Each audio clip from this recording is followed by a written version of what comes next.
Ça a été complètement différent après Pygmalion parce que je pense que l'objectif principal du programme, c'est justement d'emmener le travail d'un jeune réalisateur qui a encore fait seulement des courts-métrages à un degré de visibilité plus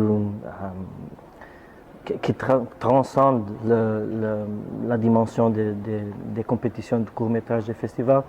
La possibilité de faire des films dans une autre façon, avec plus de moyens, sont complètement différents maintenant parce que en termes de curriculum, ça m'a donné aussi des possibilités nouvelles.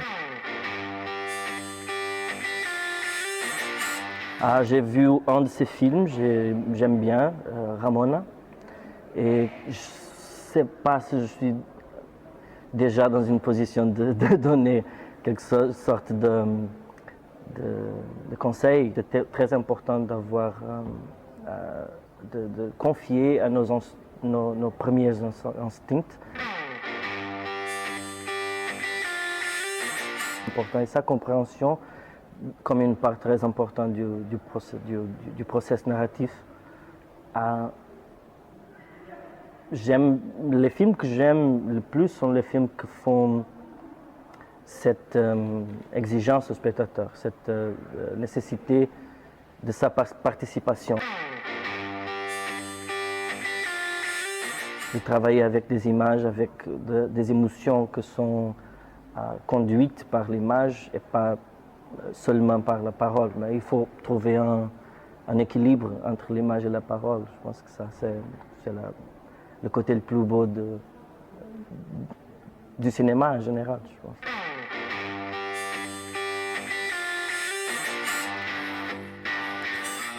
Je pense que ça, c'est déjà dans l'histoire de Cendrillon.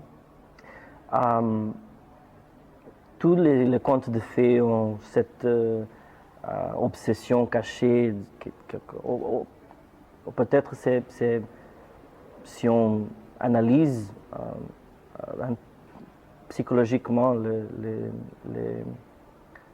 les contes de fées, il y a toujours cette sorte de surtexte qui a des contours freudiens. Et c'est juste une question d'interprétation.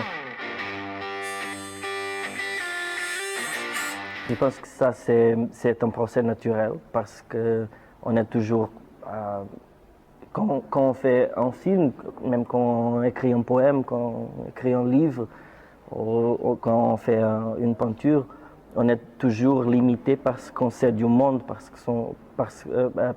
qu'on aime du monde. Alors, c'est le procès naturel.